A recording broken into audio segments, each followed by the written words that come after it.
Bismillahirrahmanirrahim. Alhamdulillahilladzi hadana li hadza wa ma kunna linahtadiya laula an hadanallah. Laqad ja'at rusulu rabbina bil haqq wa nudu an tilkumul jannatu uristumuha bima kuntum ta'malun. Ashhadu an la ilaha illallah wahdahu la syarika lah wa ashhadu anna Muhammadan abduhu wa rasuluh. Allahumma salli ala Muhammad wa ala ali Muhammad.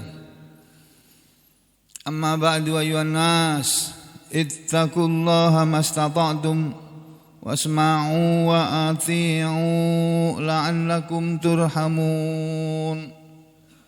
Para muslimin rahimakumullah, sebagaimana kita semua sudah sama-sama mengetahui bahwa kita saat ini sedang menjalankan salah satu perintah Allah dari sekian banyak perintah-perintah Allah yang ada dalam Al-Quran, yang nanti insyaallah selama Ramadan ini akan kita perkenalkan apa saja perintah-perintah Allah dan larangannya yang perlu segera kita ketahui untuk kita sesuaikan diri kita dengan ayat-ayat Allah ini.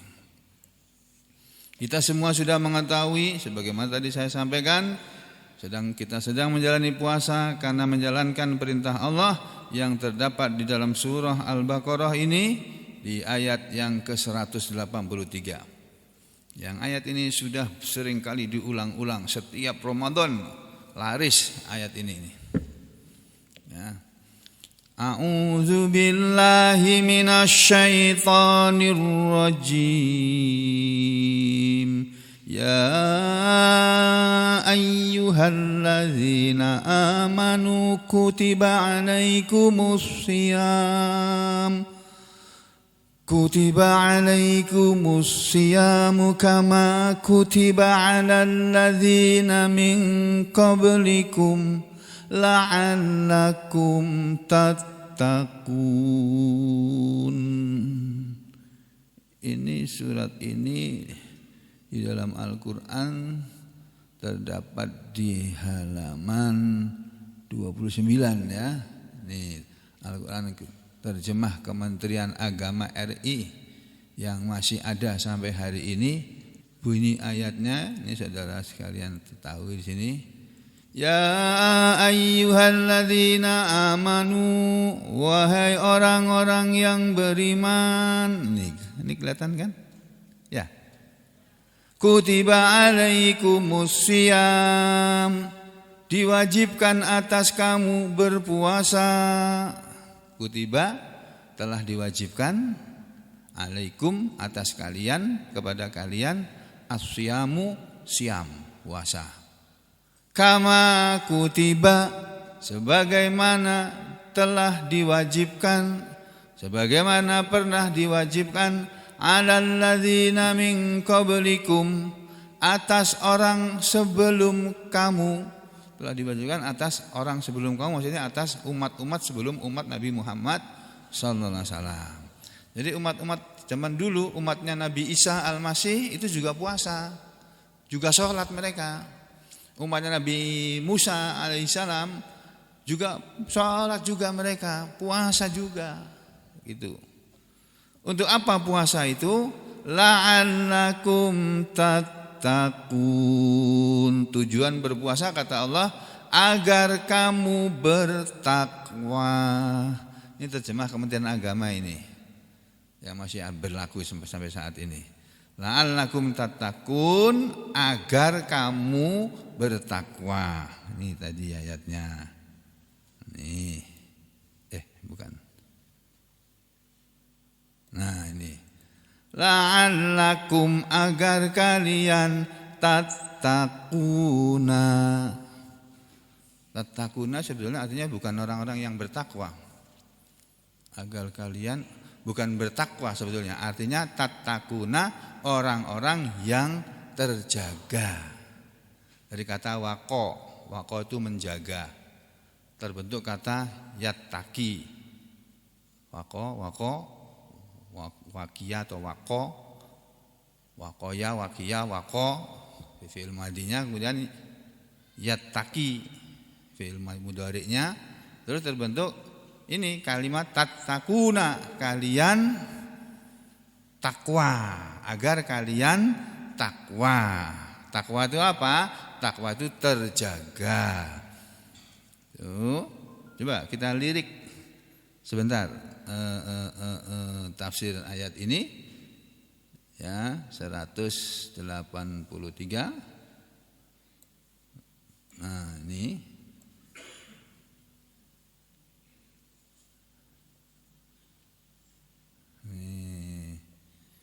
tafsirnya ya. Aduh. Nah, ini dia. Ya ayyuhalladzina amanu. Para ahli tafsir itu, para ulama-ulama ahli tafsir itu kan dari segala zaman, dari sejak zaman awal dituliskan kitab-kitab tafsir, ini salah satunya adalah tafsir Al-Baghawi atau tafsir Ma'alimut Tanzil. Nama kitab tafsirnya Ma'alimut Tanzil, penyusunnya Imam Al-Baghawi. Karena penyusunnya Imam Al-Baghawi, kitab tafsir ini lebih terkenal dengan sebutan atau nama tafsir Al-Baghawi. Al-Baghawi itu seorang ulama besar yang ini hidupnya di sekitar tahun 500-an Hijriah. Kita sekarang sudah berada di tahun 1400 berapa? 43. 1443. Jadi sudah 1000 tahun yang lebih, 1000 tahun, hampir 1000 tahun lebih, 900 tahun lebih. Beliau ini adanya. Nih, beliau menuliskan qauluhu ta'ala, firman Allah yang maha tinggi, ya ayyuhalladzina amanu kutiba alaikumusiyam, wahai orang-orang yang beriman telah diwajibkan kepada kalian puasa. Kutiba alaikumusiyam maksudnya yaitu furido, telah difardukan, wa ujiba, dan telah diwajibkan. Apa yang diwajibkan? Asyam, puasa. Asyam wasaumu wasyam fil lughatil. Kata asyam dalam Al-Quran itu sama dengan kata as-saum. As-saum sama asyam itu sama fil lughah dalam bahasa. Artinya apa puasa? Al-imsak, menahan diri. Jadi kita dilatih selama Ramadan ini menahan diri. Jangan berkata jorok, jangan marah-marah, menahan diri dari berkata jorok, marah-marah, dari makan, dari minum, dari berkumpul sama istri itu, ya itu ditahan ya selama puasa. Terus di bawahnya ada keterangan apa ini? Kutiba alaikumusiyam kama kutiba alal ladzina min qablikum, ini mestinya di belakang ada harusnya ya. Kutiba alaikumusiyam kama kutiba alal ladzina min qablikum. Nih, la'allakum tattaqun, agar kalian bertakwa. Kalian tattaqun yakni maksudnya ayat ini bisaumi, dengan puasa itu. Dengan sebab kalian berpuasa, kamu akan jadi orang yang takwa. Li'anna sauma, karena yang namanya puasa itu waslatun atau wasilatun, itu wasilah, apa namanya, perantara. Ilat takwa, puasa itu perantara kepada takwa, menuju takwa. Ya. Lima fihi, karena di dalam berpuasa itu ada jalan untuk bertakwa, yakni min qahrin nafsi, dengan cara memaksa diri, wa kasris sahwati, dan menghancurkan atau merusak atau memecahkan syahwat. Nah, manusia itu semua punya syahwat, makan punya syahwat. Nah, syahwat itu apa ya? Keinginan, nafsu. Ya, syahwat atau keinginan untuk makan, untuk minum dan sebagainya. Nah, Terus la'allakum tattaqun, agar kalian bertakwa. Maksud yang lain, wakilan dikatakan la'allakum tahdzarun, supaya kalian takut anis syahwat, terhadap keinginan syahwat, minal akli, yaitu syahwat makan, wasyurbi dan minum, wal jima dan kumpul dengan istri. Tuh maksudnya begitu. Nah saudara, dari apa yang saya sampaikan ini tadi, bahwa tujuan berpuasa adalah supaya kita menjadi orang yang takwa. Sekarang mari kita lihat orang yang bertakwa itu kayak apa sih? Nah kita lihat dalam surah Al-Baqarah juga, ya, yang surat ini dikatakan surat Madaniyah, surat yang turun di Madinah atau surat yang turun sesudah Nabi Muhammad sallallahu alaihi wasallam hijrah ke Madinah. Kata para ulama, Imam Al-Baghawi dan lain-lain, wahia, dan dia, yakni surah Al-Baqarah ini maksudnya mi'atani, terdiri dari 200, wasamanuna dan 80, wasab'u ayatin dan 7 ayat. Loh, padahal ayatnya 200 berapa? 6 ya kan? Tapi Imam Al-Baghawi mengatakan surat Al-Baqarah ini terdiri dari 286 ayat, 87 ayat. Jadi ayat-ayat itu memang jumlahnya ada yang berbeda-beda dalam beberapa tafsir-tafsir itu. Ya, kenapa berbeda? Kenapa sampai 76? Ya ada sebabnya, pasti ada sebabnya. Kalau ditelusuri ada, tapi saat ini, waktu sekarang ini bukan saatnya kita mentelusuri kenapa sebabnya menjadi beda. Yang penting kita tahu sudah, menurut mushaf yang masyhur, menurut mushaf Al-Quran, kitab Al-Quran yang masyhur, bahwa surat Al-Baqarah itu terdiri dari 286 ayat. Itu surat yang paling panjang dalam Al-Quran. Surat itu diawali dengan 5 ayat pertama. 5 ayat pertama ini adalah 5 ayat yang berbicara tentang orang yang bertakwa. Jadi kalau saudara kepengen tahu orang yang bertakwa, atau kita kepengen menilai diri kita, melihat diri kita ini sudah bertakwa apa belum sih? Ya ini ayat ini, lihat. Ini. A'udzu billahi minasy syaithanir rajim. Bismillahirrahmanirrahim. Dengan nama Allah yang Maha Pengasih, yang Maha Penyayang. Alif Lam Mim. Tidak ada yang tahu maknanya kecuali Allah. Dzalikal kitabu la raiba fihi hudal lil muttaqin. Allah bilang zalikal kitabu. Kita semua tahu arti kata zalika itu adalah itu, kata tunjuk untuk yang jauh. Kenapa Allah bilang itu? Karena Allah itu jauh, di atas sana, di arsnya sana. Lalu bilang kepada Nabi Muhammad, Muhammad, zalikal kitabu, itu Alkitab, maksudnya itu Al-Quran, adalah la raiba fihi, tidak ada keraguan di dalamnya. Jadi Al-Quran tidak ada keraguan, isinya itu semuanya benar, gak ada yang meragukan, tidak ada. Apalagi yang tipu-tipu, bohong-bohong, gak ada. Isi Al-Quran itu benar semuanya. Terus kata Allah, hudan lil muttaqin, sebagai petunjuk bagi orang-orang yang bertakwa. Jadi Bapak, Ibu dan saudara-saudari sekalian, orang yang bertakwa adalah orang yang menjadikan Al-Quran sebagai petunjuk dalam hidup ini. Bukan petunjuk untuk masak, bukan petunjuk untuk kerja, bukan petunjuk untuk cari uang, bukan. Tapi petunjuk untuk hidup. Hidup itu perlu petunjuk. Bagaimana cara hidupnya? Bapak Ibu sekalian, ini saat yang paling enak untuk tidur nih, benar ini.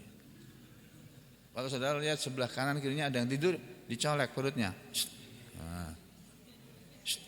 Colek. Ya. Jangan ragu-ragu, enggak berdosa mencolek orang itu. Tapi ibu-ibu mencolek ibu-ibu, bapak-bapak misalnya bapak-bapak, jangan bapak ibu saling mencolek, jangan. Ya. Ibu-ibu di sana mencolek sebelahnya. Jangan tidur. Itu. Jadi itulah Al-Qur'an yang tidak ada keraguan di dalamnya, dia adalah petunjuk bagi orang-orang yang bertakwa. Siapa itu orang yang bertakwa? Nah, kita masuk ke tafsirnya saja langsung. Kayak ayat-ayatnya sudah pada hafal semua. Penjelasannya ini Alif Lam Mim. Nah, saudara lihat komentar para ulama tentang Alif Lam Mim. Apa kata Imam Asy'ah, kata ahli tafsir mengenai kata Alif Lam Mim ini, Pak? Kalau saudara baca kitab tafsir, kitab tafsir itu banyak ilmunya di sana itu. Kitab tafsir itu ada ratusan. Di dalam laptop ini ada 100 kitab tafsir. Tapi isinya ya kurang lebih sama-sama aja, deket-deket aja, nggak beda jauh, 11-12 kata orang sini. Ya 11-12 gitu ya istilahnya ya, beda-beda dikit, tapi kurang lebih sama. Nah kita lihat di sini, qala Asy-Sya'bi wa jama'atun, telah berkata Imam Asy-Sya'bi, salah seorang ahli tafsir ini dari kalangan tabi'in, wa jama'atun, dan sekelompok orang dari para ulama ahli tafsir. Alif Lam Mim, kata Alif Lam Mim, wasairu hurufil hijai, dan seluruh huruf-huruf hijaiyah fi awailis suwari, yang ada di permulaan setiap surat-surat Al-Qur'an itu minal mutasyabih, termasuk ayat mutasyabihat. Ayat mutasyabih itu ayat yang tidak wajib diketahui artinya. Kita tidak wajib mengetahui ayat yang mutasyabihat. Karena ayat Al-Qur'an itu ada dua macam. Ada ayat mutasyabihat dan ada ayat muhkamat. Itu juga disebut dalam Al-Qur'an. Nah, kalau pengen tahu, saya bukakan sekalian sini supaya tahu. Mumpung ini hari Minggu, hari Ahad, ya, hari Ahad itu kan hari libur, ya. Jadi mengajinya tambah sedikit-dikit enggak apa-apalah. Tuh, nih surat Ali Imran. Di awal-awal surat Ali Imran ada ayat yang berbunyi begini. Huwallazi anzala 'alaikal kitab, dialah Allah yang telah menurunkan kepadamu Muhammad Al-Kitab, Al-Qur'an itu, minhu ayatum muhkamat, di dalamnya ya, minhu darinya, dari ayat Al-Qur'an itu ayatun, dari Al-Qur'an itu ada ayat-ayat muhkamatun, yang muhkamat. Ayat muhkamat terjemahannya apa? Enggak ada. Ayat muhkamat ya muhkamat. Kalau kepengen tahu maknanya muhkamat bagaimana? Ya harus tahu bahasa Arab. Gitu. Jadi ayat, biasanya para ulama enggak suka menerjemahkan karena terjemahan dalam bahasa Indonesia enggak ada, yang persis enggak ada. Ya ayat muhkamat itu ya. Al-Qur'an itu dari ayat-ayat yang muhkamat, yang kata Allah hunna ummul kitab. Mereka itulah ayat-ayat muhkamat, itulah ummul kitab, induknya Al-Qur'an. Wa ukharu, dan yang lainnya, ayat-ayat yang lainnya adalah mutasyabihat, ayat-ayat yang mutasyabihat. Nih, jadi ayat Al-Qur'an ada dua macam, ada ayat muhkamat dan ada ayat mutasyabihat. Nah, lalu Nabi Muhammad SAW pernah bersabda begini dalam satu hadis diriwayatkan. Beliau mengatakan, al ilmu salasatun, ilmu itu cuma 3. Kata Nabi, ilmu yang wajib diketahui oleh semua manusia itu cuma 3. Yang pertama ayatun muhkamatun, ayat-ayat Al-Qur'an yang muhkamat, ayat-ayat Al-Qur'an yang dijadikan hukum, yang dijadikan aturan, yang berisi aturan-aturan Allah, perintah-perintah Allah, larangan-larangan Allah, itu semuanya ayat-ayat muhkamat. Ya. Kemudian yang Nabi mengatakan ilmu itu ada 3. Yang pertama ayatun muhkamatun, ilmu tentang ayat-ayat yang muhkamat. Jadi kita semua harus tahu dalam Al-Qur'an ini ayat-ayat yang muhkamat. Nah, ayat mutasyabihat contohnya Alif Lam Mim tadi. Alif Lam Mim itu artinya apa? Enggak tahu. kecuali Allah saja yang tahu. Walaupun kalau kita baca kitab-kitab tafsir, ada beberapa pakar-pakar tafsir yang berusaha menerjemahkan, memberi penjelasan tentang makna tersebut. Tapi semuanya itu berdasarkan bahasa saja atau berdasarkan pendapat manusia, bukan dari Nabi Muhammad SAW. Sehingga itu disebut tafsir yang bukan tafsir bil ma'thur, tapi tafsir bil ra'yi. Kitab tafsir itu ada dua macam, kitab tafsir bil ma'thur yang berdasarkan asar, berdasarkan hadis, dan kitab tafsir bil ra'yi, tafsir yang berdasarkan pendapat. Yang wajib kita ikuti tafsir bil ma'thur. Bil ra'yi hanya boleh disampaikan tapi tidak boleh diyakini sebagai kebenaran, ya. Jadi ada ayat-ayat yang muhkamat, ada ayat yang mutasyabihat. Nah, Nabi mengatakan al ilmu salasah, ilmu itu ada 3. Yang pertama ayatun muhkamatun, ayat-ayat yang muhkamat. Yang kedua wasunnatun qaimatun, dan sunnah yang tegak, sunnah Nabi Muhammad SAW, hadis-hadis Nabi Muhammad SAW yang sahih. Itu wajib kita ketahui. Yang ketiga wal al ilmu salasah, ayatun muhkamatun wa sunnatun qaimatun wa faridatun adilatun. Dan yang ketiga adalah ilmu faraid, ilmu cara membagi harta warisan al-adilah, yang adil. Cara membagi harta warisan yang adil itu bukan seperti cara membagi harta warisan menurut pengadilan negeri. Kalau menurut pengadilan negeri itu harta warisan itu dibagi oleh hakim itu dari harta orang tuanya, anaknya berapa, laki perempuan berapa, 5 orang misalnya, hartanya warisan berapa, 5 miliar, ya sudah, masing-masing anak dapat 1 miliar, 1 miliar, 1 miliar, selesai. Kalau masih ada ibunya juga dapat 5 miliar dibagi 6, selesai. Itu menurut pengadilan negeri, menurut hukum negatif. Para ulama, para sarjana hukum bilang hukum positif. Nanti kalau kita lihat dari Al-Quran itu bukan hukum positif, hukum negatif. Yang hukum positif ini Al-Quran, ini hukum positif. Ya, sorry, ini cuma aja, sekedar pemberitahuan saja. Ya, jadi jangan marah. Nah, sudah kembali ke sini. Jadi saudara sekalian, kita ini wajib mempelajari 3 itu saja. Lalu Nabi mengatakan wama siwa dzalika, wama dan apa saja siwa selain dzalika, yang 3 itu tadi, fahuwa fadlun, maka dia adalah tambahan, kelebihan. Jadi kita harus tahu Al-Quran dulu, kemudian harus tahu hadis, kemudian harus tahu cara membagi harta warisan. Kalau orang tua kita meninggal dunia, cara membagi harta warisan itu bagaimana, kita harus mempelajari. Nah, jangan dibawa ke pengadilan negeri, itu kan bukan hukum Islam, itu hukum Belanda. Itu hukum Islam itu ya Al-Quran ini. Kita orang Islam pakai hukum Islam, membagi harta warisan. Ya. Nah, ilmu yang selain 3 itu tadi, seperti ilmu yang saya pelajari, saya kebetulan mempelajari ilmu kedokteran. Ada yang pelajari ilmu hukum, dia jadi sarjana hukum. Ada yang pelajari ilmu ekonomi, dia jadi sarjana ekonomi. Ada yang pelajari teknik, dia jadi sarjana teknik. Teknik pun macam-macam. Ada teknik sipil, teknik industri, teknik kimia, teknik macam-macam, sudah ruwet pokoknya. Ya, kemudian ada sarjana pendidikan, SPD. Ada sarjana apalagi? Macam-macam. Nah, semua ilmu-ilmu itu tadi yang ada berbagai macam fakultas, termasuk ilmu komputer, termasuk ilmu IT, ya, itu cuma tambahan saja. Saudara punya ilmu itu lebih bagus. Enggak punya ilmu itu enggak apa-apa. Yang penting sampai paham 3 itu tadi. Makanya enggak sekolah karena enggak ada duit, enggak apa-apa. Jangan merasa rendah diri karena enggak sekolah.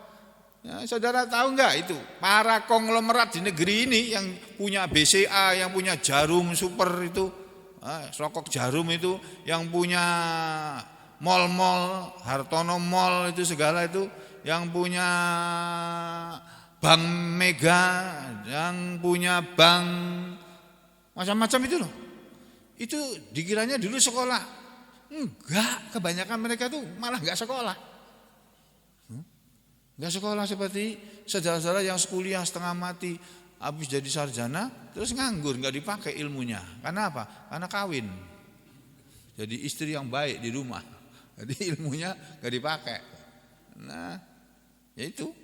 Jadi gitu saudara sekalian ya. Kembali ke yang saya ingin sampaikan tadi, bahwa kata ayat alif lam mim ini menurut para ulama itu adalah ayat mutasabih, alladzi yang istaktsarallahu taala, Allah taala memonopoli bi ilmihi dengan ilmunya. Hanya Allah saja yang tahu makna alif lam mim, alif lam ra, yasin, toha, ya, kemudian nun, qaf, terus kaf, ya, ain, shad.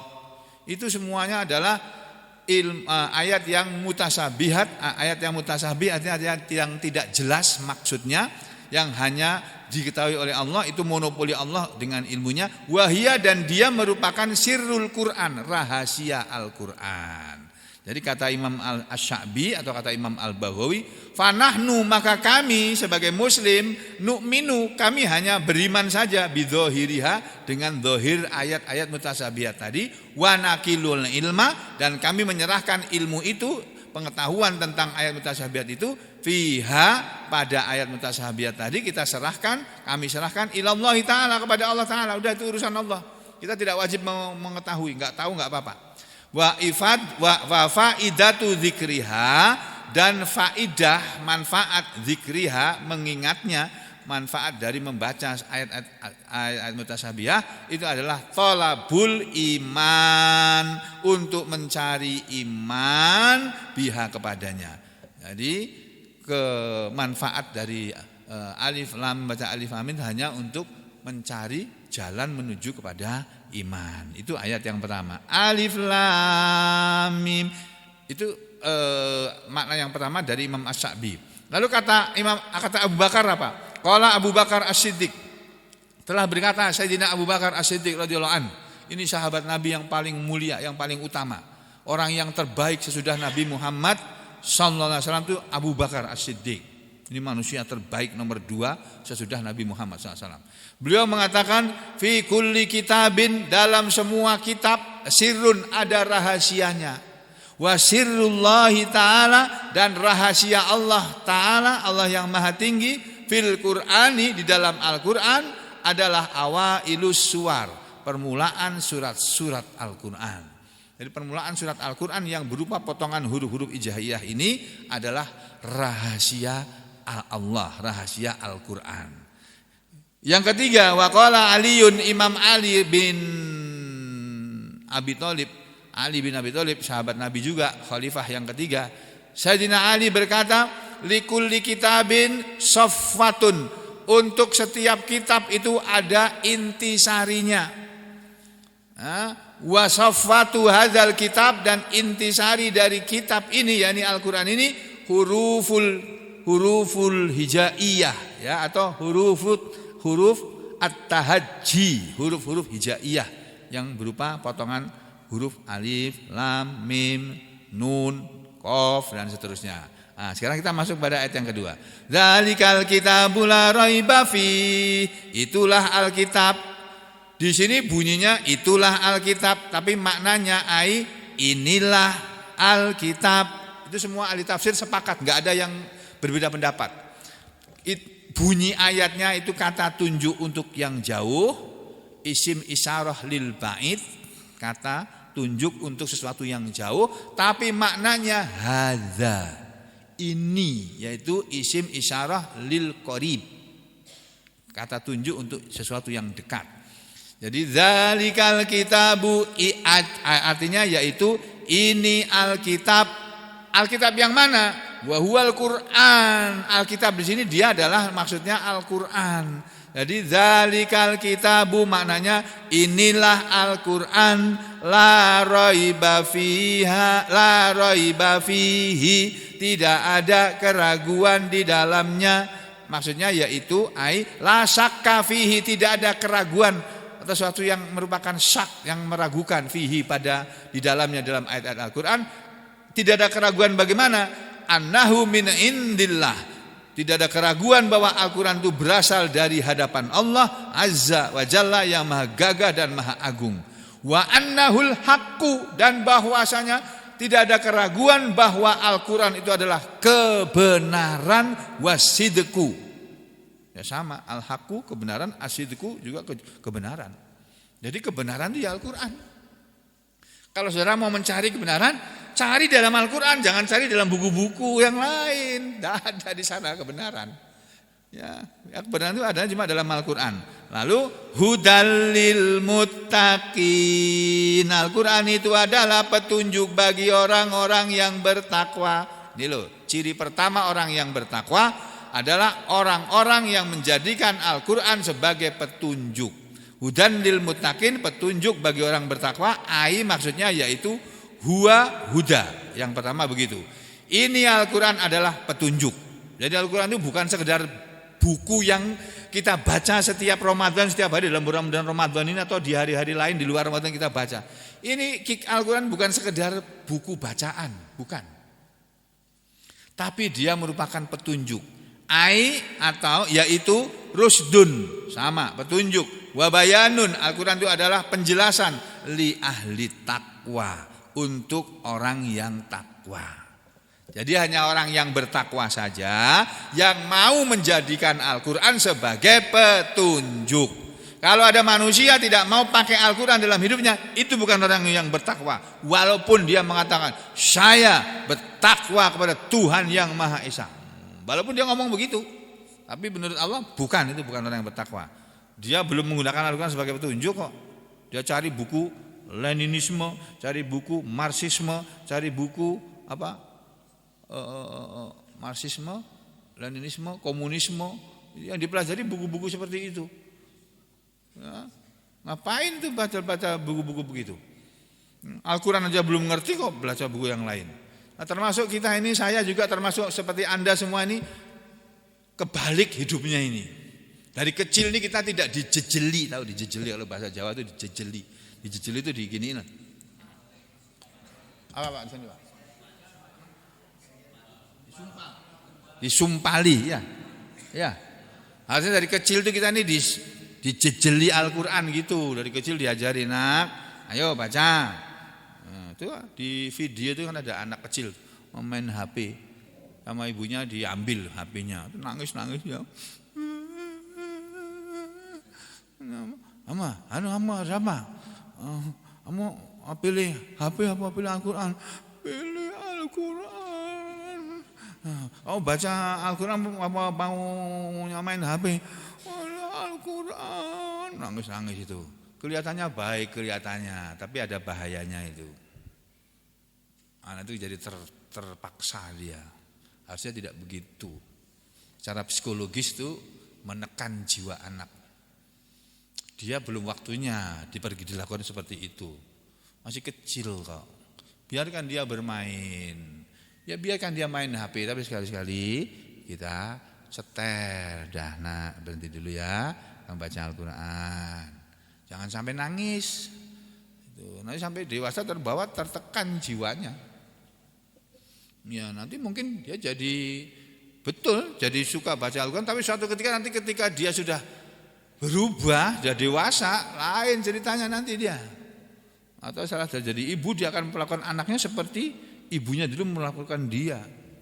Padahal Allah tidak begitu ngajari kita.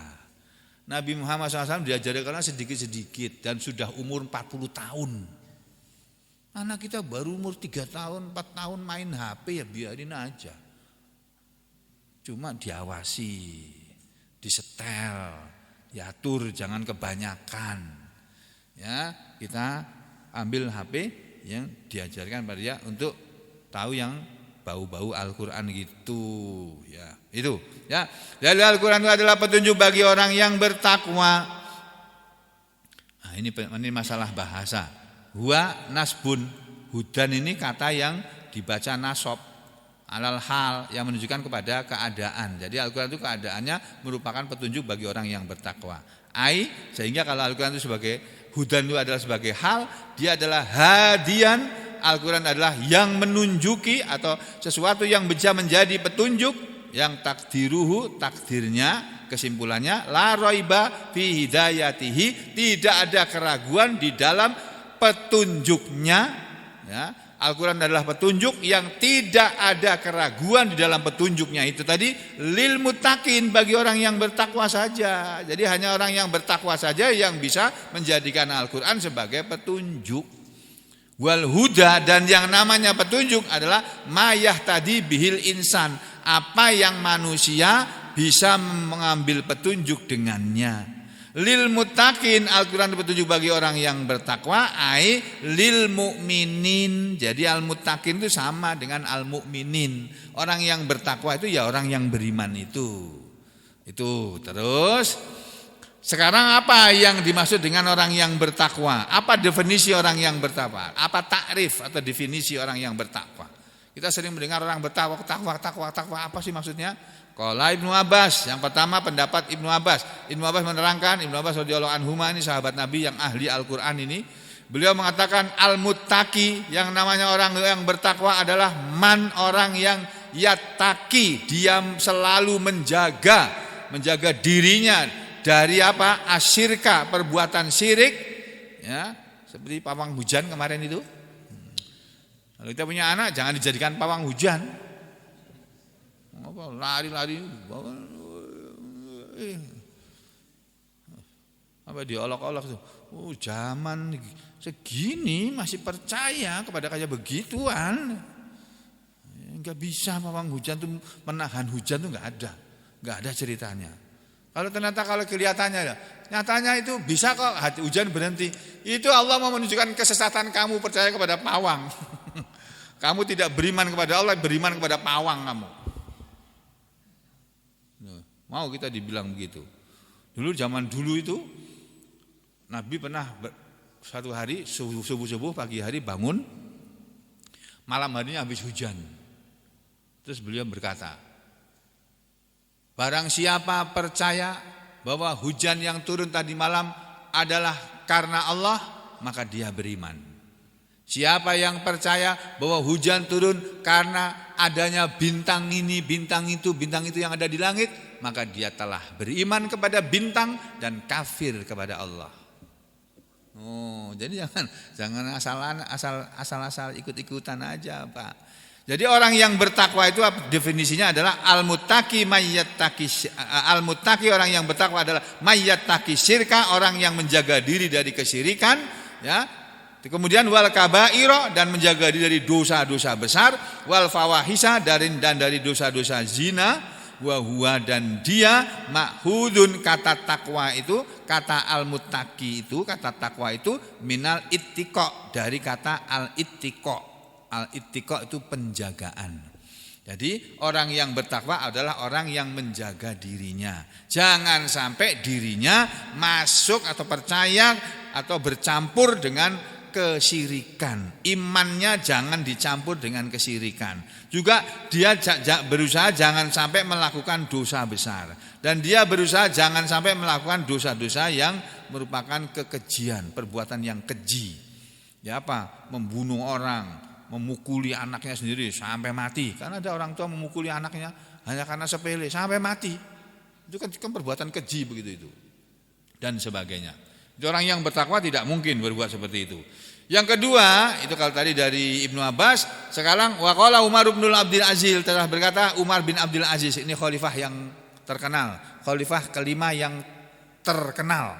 Bukan kelima urutannya, tapi khalifah yang terkenal itu Abu Bakar As-Siddiq, Sayyidina Abu Bakar As-Siddiq, yang kedua Sayyidina Umar, yang ketiga Sayyidina Utsman, yang keempat Sayyidina Ali, itu di belakangnya Ali ada Muawiyah dan seterusnya sampai kepada khalifah Umar bin Abdul Aziz. Nah ini Umar bin Abdul Aziz, khalifah besar yang kelima.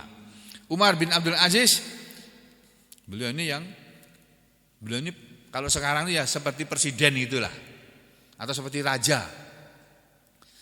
Tapi kalau malam hari dia baca kitab, zaman dulu kan nggak ada lampu, pakai minyak.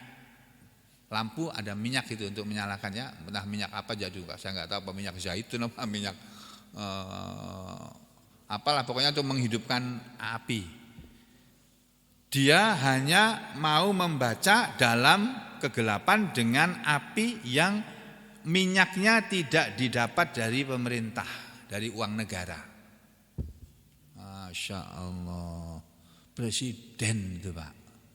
kalau zaman sekarang. Enggak mau dia untuk kepentingan pribadinya memakai fasilitas negara. Itu pemimpin yang baik. Nah, kenapa aku pakai mobil dinas untuk praktek?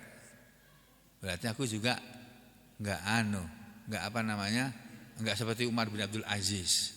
Aku jawab, karena negara ini tidak dipakai aturan Islam. Untungnya di situ. Coba kalau negara ini diatur pakai aturan Islam, enggak boleh aku pakai mobil dinas untuk praktek, untuk pergi ke pasar, ngantar istri ke kantor, ngantar istri ke anak-anak ke sekolah, enggak boleh. Itu untungnya dalam tanda petik. Dan negara ini tidak pakai syariat Islam. Coba kalau pakai syariat Islam, Pak. Tapi bagus malahan. Kita semuanya akan selamat semuanya. Tapi kalau tidak pakai syariat Islam, cari selamat sendiri-sendiri. Gitu, ya. Udah kembali ke sini. Imam Umar bin Abdul Aziz mengatakan at-taqwa, yang namanya takwa adalah tarku ma haramallah, meninggalkan apa yang Allah telah haramkan. Wa ada'u, dan menunaikan, menjalankan apa yang iftaradallahu, Allah telah memfardukan, telah mewajibkannya. Fama razaqallahu, maka apa yang Allah telah berikan, ba'da dzalika, sesudah itu, fahuwa khairun ila khairin, maka dia adalah kebaikan kepada kebaikan. Jadi kata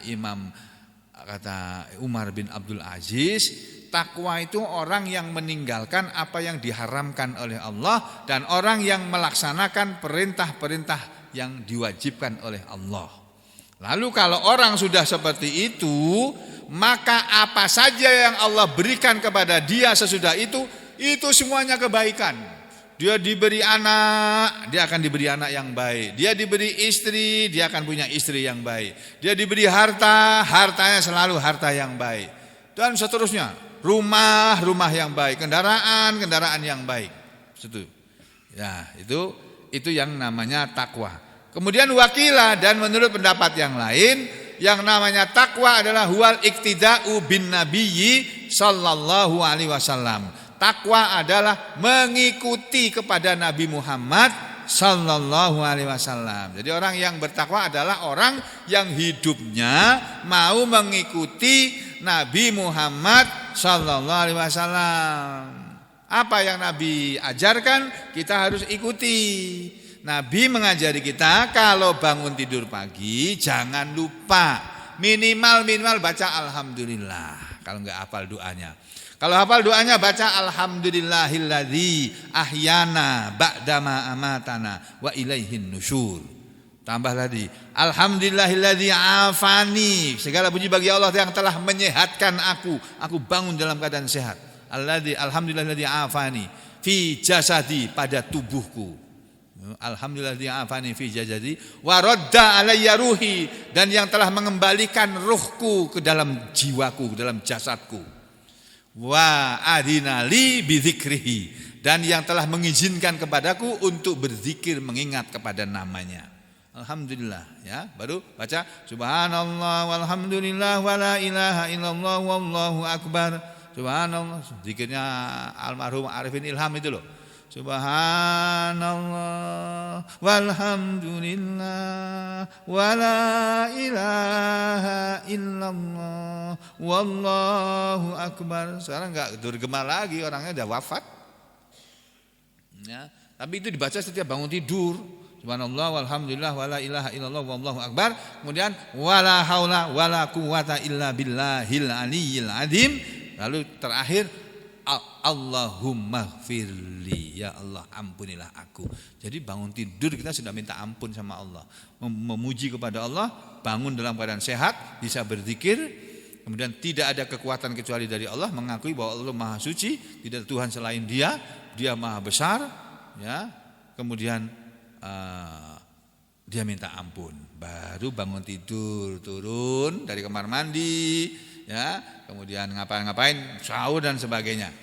Nah, wafil hadis, dan dalam sebuah hadis dikatakan jama'ut taqwa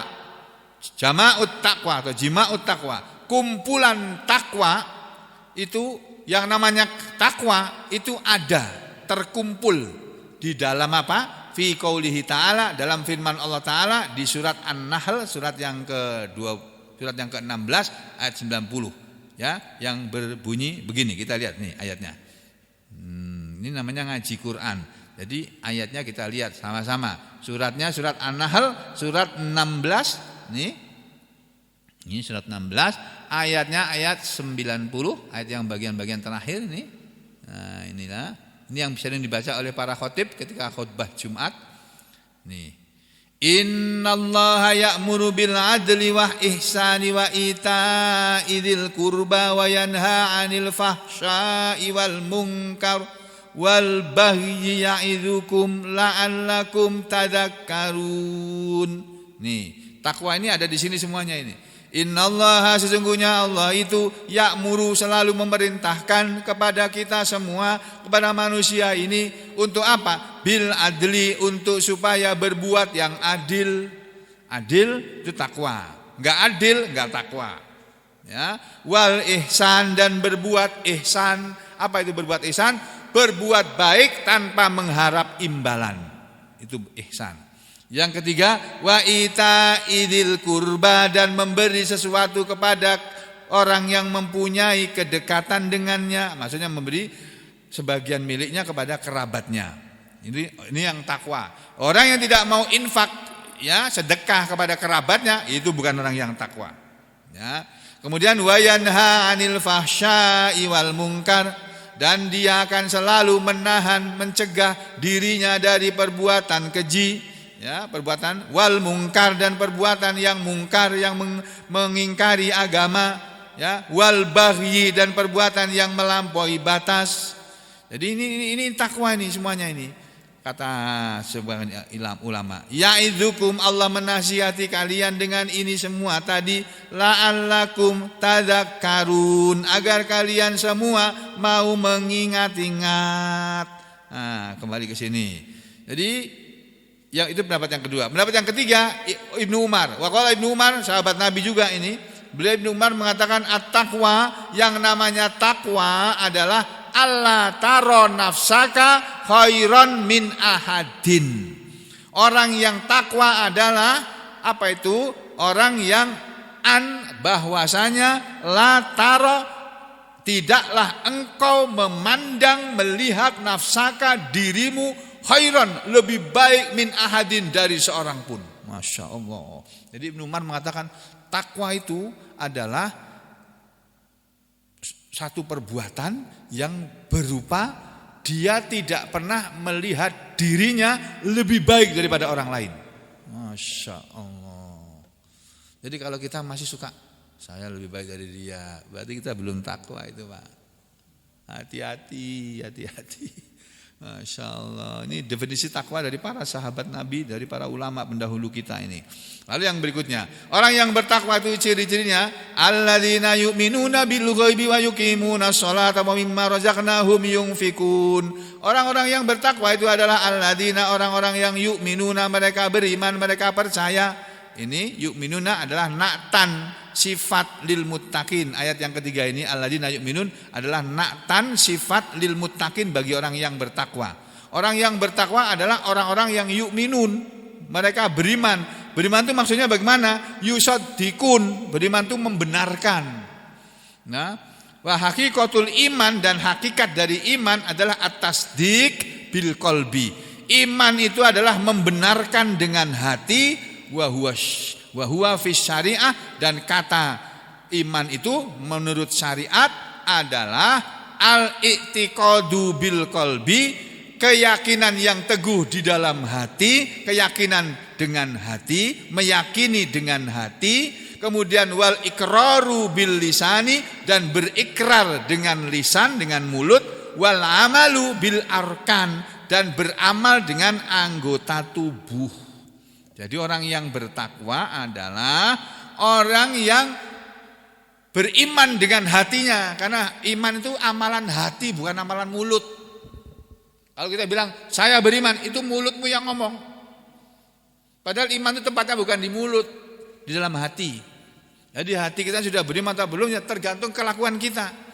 Karena yang namanya iman itu keyakinan dengan hati dan ikrar dengan lisan. Dia mengucapkan asyhadu alla ilaha illallah wa asyhadu anna muhammadar rasulullah, itu dengan lisannya, dan itu ucapan itu diyakini dengan hati bahwa tidak ada Tuhan selain Allah, tidak ada. Dan Nabi Muhammad itu adalah utusan Allah. Walaupun masih banyak manusia yang tidak percaya. Kemudian setelah diikrarkan dengan mulut, wal amalu, dan beramal, dan amalannya bil arkan, dan beramal dengan anggota tubuh. Sedangkan wal Islam, kata al-Islam, kata Islam itu artinya huwal khudu. Dia itu artinya adalah merendahkan diri, wal ingkiadu, dan menundukkan diri. Ya, bedanya iman dengan Islam apa? Beda. Iman itu sendiri, Islam itu sendiri. Makanya para ulama mengatakan fakullu imanin Islam.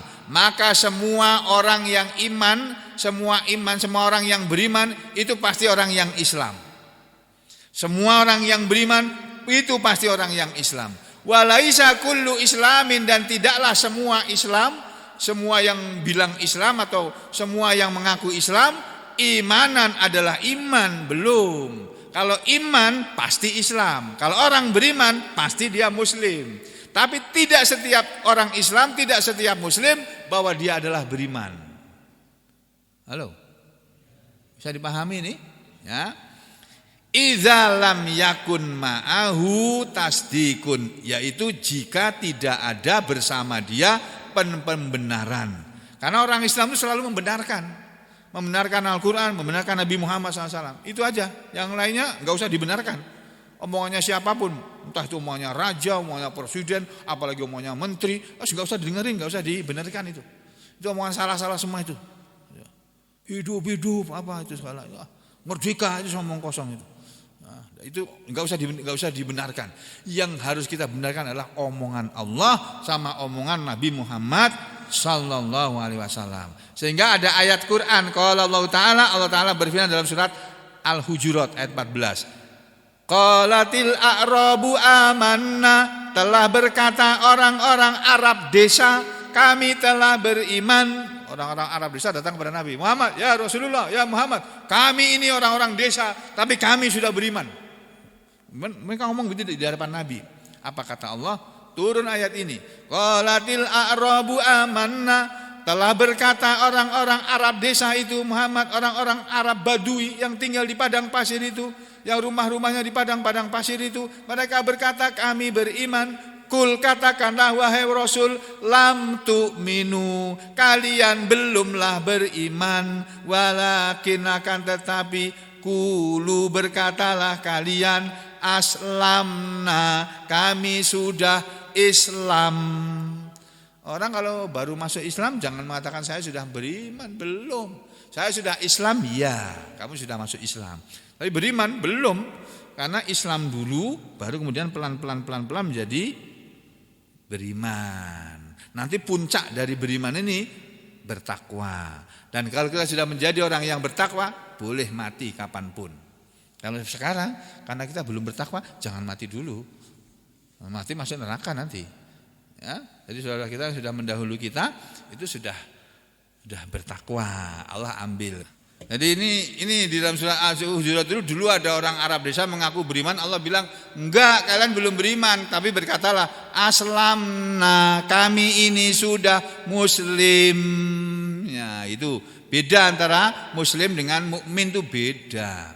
Buat dalilu, dan dalil ala yang menunjukkan kepada annal a'mala minal iman, bahwa amalan itu termasuk iman adalah ini. An Abi Hurairah, hadis dari Abu Hurairah radhiyallahu anhu, qala telah bersabda Rasulullah sallallahu alaihi wasallam, al imanu bid'un wa sab'una syu'batan. Iman itu ada sekian 70 sekian syu'batan, cabang. Afdaluha, cabang-cabang iman itu ada 70 cabang, 70 sekian cabang. Ada yang mengatakan 77, ada yang mengatakan 76, ada yang mengatakan 75. Pokoknya 70 sekian, 70 lebih cabang. Afdhaluha, yang paling utamanya adalah qaulu, ucapan la ilaha illallah. Jadi ucapan la ilaha illallah itu amalan dari iman. Iman itu punya 70 cabang. Amalan yang paling utama dari cabang-cabang iman itu adalah ucapan la ilaha illallah. Wa adnaha, dan yang paling rendahnya adalah imatotul adza, menyingkirkan gangguan anit torik, dari jalanan. Jadi kalau ada jalanan, ada gangguan di jalan Gang Kelapa ini, ada sesuatu yang mengganggu, sudah melihat ada pecahan kaca, botol bir itu misalnya, wah ini orang mabuk ini yang minum bir ini. Ini dipecah taruh di tengah jalan, saudara turun dulu dari motor, ambil, turun dari mobil. Kalau dari mobil mungkin susah ngelihatnya, kalau dari motor kan gampang. Kaca ini membahayakan orang lewat tadi. Sampai ambil pecahan kaca itu, taruh di tempat yang aman, yang kira-kira tidak diinjak, dilewati manusia. Ya, di mana situlah, tempat sampah kah, apakah, taruh situ, tapi baca bismillah. Ini ya Allah, mudah-mudahan ini menjadi amal soleh saya ya Allah. Menyingkirkan gangguan dari jalanan itu termasuk bagian dari iman, cabang iman. Nah, makanya kita tidak boleh sholat di jalanan, itu enggak boleh. Mengganggu jalanan orang itu bukan bagian dari iman. Nah, kalau bikin pesta, kalau bisa jangan sampai mengganggu jalanan. Gimana caranya? Pokoknya disetel caranya, jangan sampai ganggu jalanan orang lewat. Berdosa sampean. Itu. Ya, walaupun maklum, sudah orang maklum, tapi itu yang maklum kan manusia. Allah dan Nabi Muhammad SAW mengajarinya begini, kamu jangan menyusahkan orang. Nah, sekarang ini kelakuan orang-orang ini menyusahkan orang, Pak. Harga minyak kelapa naik, saya nggak tahu di sini berapa harganya. Nah, itu ada pengumuman lagi mulai 2 April kemarin ya, 2 April Pertamax naik. Pertama kali beritanya dari 12.000 menjadi 16.000, tapi nggak tahu akhirnya berapa. Berapa? 12.000. Nah, terus nanti sebentar lagi Pertalite naik lagi. Sebentar lagi nih Pertalite nanti akan sama dengan premium naik nih. Hilang dulu, lama-lama susah nyari Pertalite, akhirnya orang dipaksa pakai Pertamax. Nanti Pertamax akan dihilangkan juga itu. Akhirnya pakai apa? Punyanya orang asing. Itulah dia. Ya, jadi saudara sekalian, itu menyusahkan orang. Jadi kalau kita jadi orang, jangan menyusahkan orang, apalagi jadi penguasa, jangan menyusahkan rakyatnya. Tidak akan masuk surga itu penguasa yang menyengsarakan rakyatnya. Jangankan masuk surga, kata Nabi, baunya surga saja dia tidak bisa mencium kok. Pemimpin-pemimpin yang tidak peduli kepada kesusahan rakyatnya tidak akan mencium baunya surga, apalagi surganya. Ya. Wal haya'u, dan rasa malu adalah su'batun minal iman, salah satu cabang dari iman. Jadi kalau kita masih punya rasa malu, berarti kita masih punya iman. Kalau rasa malu sudah tidak ada, berarti iman sudah enggak ada. Udah jelas-jelas berkata bohong, berjanji lagi. Janji yang dulu aja belum ditepati, masih berjanji lagi. Wah, sudah, ini bukan orang beriman ini, bukan orang yang bertakwa ini. Nah, lalu dijelaskan oleh para ulama, al-iman, kata iman itu makhudun, diambil minal amani, dari kata al-aman, artinya aman. Lawannya enggak aman. Lawannya aman itu apa? Kacau. Nah, orang yang iman itu orang yang aman. Fasumiyal mu'minu, maka dinamakanlah orang beriman itu mukminan, orang yang aman, li'annahu, karena yu'amminu nafsahu, orang beriman itu mengamankan dirinya min adzabillah, dari azab Allah. Wallahu ta'ala, dan Allah ta'ala kan punya 99 nama. Salah satu nama Allah itu Al-Mu'minu. Allah itu punya nama namanya Al-Mu'minu. Ya, Allah itu Al-Mu'minu artinya apa? Li'annahu, orang Allah itu adalah yang memberi keamanan. Li'annahu, karena dia Allah itu yu'aminul ibad, dialah yang bisa mengamankan hamba-hambanya min adzabihi, dari azabnya. Jadi alladzina yu'minuna bil ghaib, orang yang bertakwa adalah orang yang percaya kepada yang gaib. Apa itu orang yang gaib? Apa itu yang gaib? Qala Ibnu Abbas, al ghaib, yang namanya al ghaib itu adalah al-ghaib hahuna, kata al-ghaib di sini kullu ma umirta, apa saja yang diperintahkan bil iman dengan iman kepadanya, fima ghabaan basorika, dari segala sesuatu yang tidak tampak dari penglihatanmu, misla, contohnya al malaikati, para malaikat, Allah termasuk ghaib, malaikat ghaib, wal ba'tsi, dan hari kebangkitan ghaib, wal jannati, dan surga itu ghaib, wan nari, dan neraka itu ghaib, was sirat, dan sirat, jalan yang akan menuju surga nanti, jalan kecil yang akan dilewati orang menuju surga, itu adalah ghaib, wal mizan, dan mizan itu ghaib juga. Bahkan yang lain mengatakan huwallahu ta'ala, orang yang beriman kepada yang ghaib adalah orang yang beriman kepada Allah Ta'ala. Yang lain mengatakan alladzina yu'minuna bil ghaib, orang-orang yang bertakwa adalah orang-orang yang beriman kepada Al-Qur'an, karena Al-Qur'an itu ghaib. Ada yang mengatakan alladzina yu'minuna bil ghaib, orang-orang yang beriman, orang-orang yang bertakwa adalah orang-orang yang beriman kepada akhirat, beriman bil akhirati. Wa yuqimunas sholata, dan mereka selalu menegakkan sholat. Apa yang dimaksud dengan menegakkan sholat? Ai yudimunaha, orang yang mengekalkannya. Sholat terus menerus, kekal sepanjang masa. Wa yuhafiduna, dan mereka selalu menjaga sholat. Wa yuhafiduna alaiha, dan mereka selalu menjaga sholat. Fi mawaqitiha, pada waktu-waktunya. Bi hududiha, dengan batas-batasnya. Wa arkaniha, dan dengan rukun-rukunnya dijaga. Wa hayatiha, dan tata caranya sholat dia jaga betul. Wal muradu biha, dan dimaksud dengan sholat di sini adalah as-shalawatul khamsu, sholat 5 waktu. Wa sholatu, dan kata sholat itu sendiri fil lughah, menurut bahasa artinya adalah ad-du'a. Ya, jadi sholat itu adalah doa. Sedangkan menurut syariah, wa fi syariah, menurut syariat Islam, nama sholat, yang namanya sholat adalah ismun li af'alin, satu nama dari perbuatan-perbuatan mahsusatin yang tertentu, yang khusus, min qiyamin, berupa berdiri, wa ruku'in, dan ruku', wa sujudin, dan sujud, wa qu'udin, dan duduk, wa du'ain, dan berdoa, wa thana'in, dan memuji Allah. Wa qila fi qoulihi ta'ala, dan telah dikatakan dalam firman Allah Ta'ala, innallaha wa malaikatahu yusholluna 'alan nabi, sesungguhnya Allah dan para malaikatnya mereka berselawat kepada nabi. Ada kata-kata yusholluna, alladzina yu'minuna bil ghaibi wa yuqimunas sholata wa yusholluna. Nah, kata-kata yushallun itu di sini dalam ayat ini maknanya adalah inna, sesungguhnya as-salata minallah, salawat dari Allah fi hadhil ayat, dalam ayat ini maknanya adalah rahmat. Jadi innallaha, sesungguhnya Allah, wa malaikatahu, dan para malaikatnya, yusalluna ala nabi, berselawat kepada nabi, maksudnya memberi rahmat kepada nabi. Wa minal malaikati, sedang selawat dari malaikat adalah istighfar. Nah, saudara, sudah pernah saya sampaikan hadis di sini.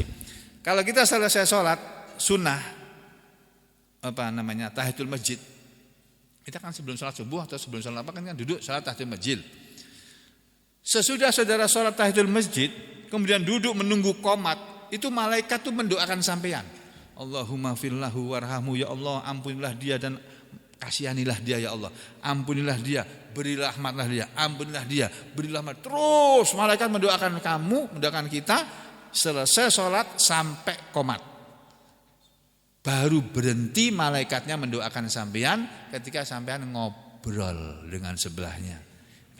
Kabarnya gimana? Nah, udah malaikatnya berhenti, nggak didoain lagi sudah. Makanya mulai sekarang bapak-bapak, ibu-ibu kalau sebelahnya ngajak bicara, nggak didoain lagi sama malaikat. Padahal doanya malaikat tuh makbul, diterima. Allahumma fillahu warhamhu gitu. Ya Allah ampunilah dia dan berilah rahmat kepadanya. Kita hidup itu cari rahmat Allah aja sebetulnya. Cari ridha Allah, nanti kemudian dapat rahmat Allah. Setelah dapat rahmat Allah, masuk surga, udah selesai. Ya, hati-hati ya.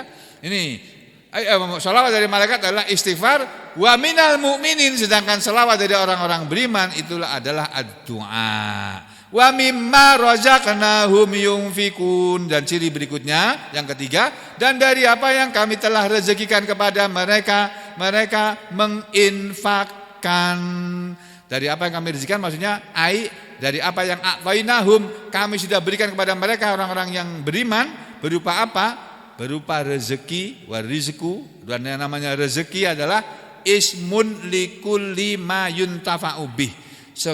Rezeki adalah sebuah kata, sebuah nama untuk setiap apa yang bermanfaat dengannya.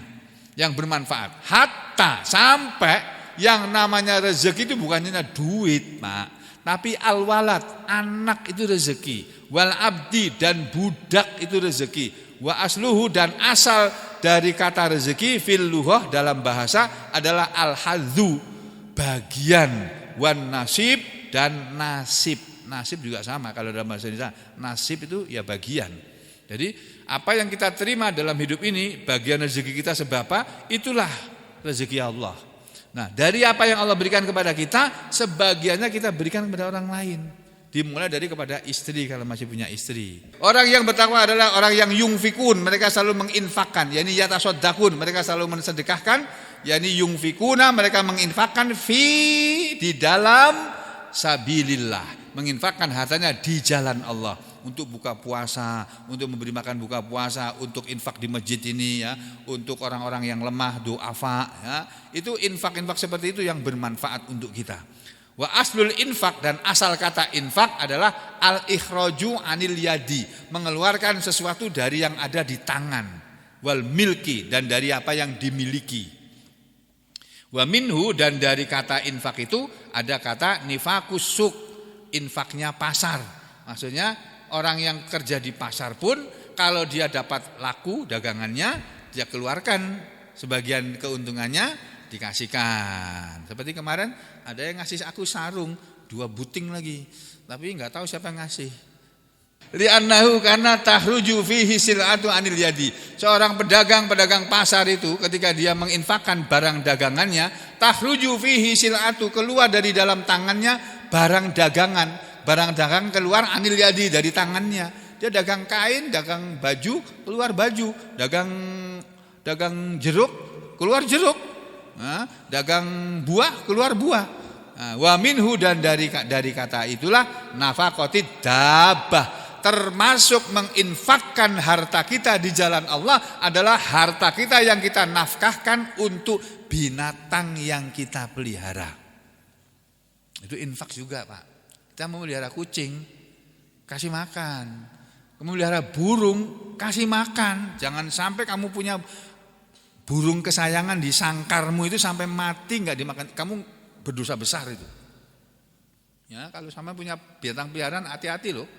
Kalau burung-burung yang disangkar itu jangan sampai mati kelaparan, berdosa sampean.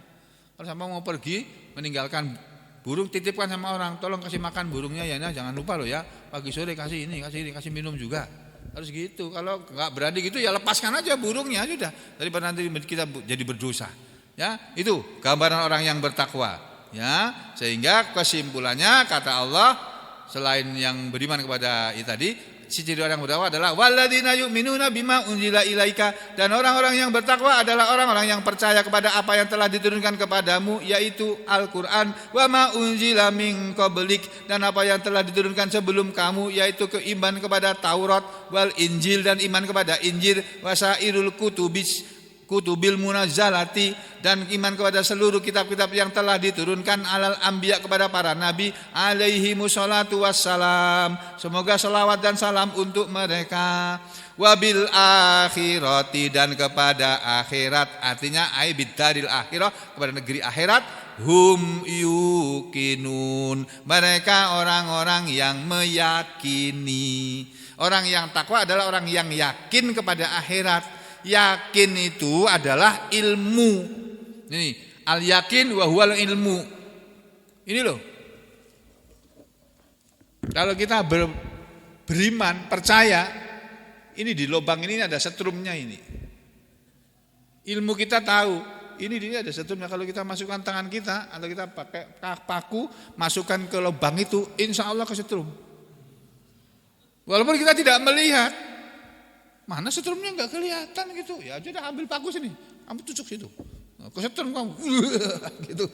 Wah itu. Jadi iman itu ya seperti itu. Ya, iman kepada akhirat tuh yakin kepada akhirat seperti yakinnya kita kepada sesuatu yang walaupun tidak tampak, akhirat itu tidak tampak, tapi kita yakin bahwa kita nanti akan sampai di akhirat. Dan nasib di akhirat itu cuma dua. Farikun fil jannati wa farikun fis sa'ir. Sekelompok manusia akan ditempatkan di dalam surga dan sekelompok yang lainnya akan ditempatkan di dalam neraka sa'ir. Tinggal saudara mau pilih mana? Mau pilih seperti ini yang Allah bilang ulaika ala hudam mir rabbihim wa ulaika humul muflihun. Mereka orang-orang yang bertakwa itulah orang-orang yang berada di atas petunjuk dari Tuhan mereka, dan mereka itulah orang-orang yang beruntung, yang berbahagia. Mau pilih jadi orang bertakwa atau tidak terserah saudara. Tapi saya mengharap kita semuanya, saya yang berbicara dan Bapak Ibu sekalian semua yang mendengarkan, kita sama-sama berusaha menjadi orang yang bertakwa kepada Allah. Mari kita berdoa. Bismillahirrahmanirrahim. Alhamdulillahirabbil alamin. Allahumma shalli ala Muhammad wa ala ali Muhammad. Ya Allah, ampunilah dosa dan kesalahan kami semua. Berilah kami semua kesehatan dan kekuatan, dan sembuhkanlah penyakit-penyakit yang ada dalam tubuh kami. Penyakit pada otak dan saraf-saraf kami, penyakit pada kedua mata kami, pada telinga, hidung, tenggorokan, sinus dan konka kami, penyakit pada gigi, gusi dan mulut kami, penyakit pada jantung dan pembuluh darah kami, penyakit pada kedua paru-paru dan kedua saluran nafas kami, dan penyakit-penyakit yang asma yang ada pada kami. Sembuhkanlah penyakit pada saluran cerna kami, pada lambung kami, usus kecil, usus 12 jari, usus kecil, usus besar, sigmoid, rektum dan anus atau dubur kami, dan sembuhkanlah penyakit ambeien kami, dan lindungilah kami dari penyakit karsinoma rekti. Sembuhkanlah penyakit-penyakit yang ada pada hati dan limpa kami. Sembuhkanlah penyakit-penyakit yang ada pada empedu dan pankreas kami, dan sembuhkanlah semua penyakit yang ada pada saluran cerna kami. Sembuhkanlah pula penyakit-penyakit yang ada pada kedua ginjal kami, kedua saluran kencing kami, kandung kencing kami, prostat kami, dan lindungilah kami dari segala penyakit pada saluran kencing ya Allah. Sembuhkanlah penyakit-penyakit yang ada pada kulit, otot, tulang dan daging-daging kami ya Allah, dan juga pada darah-darah kami.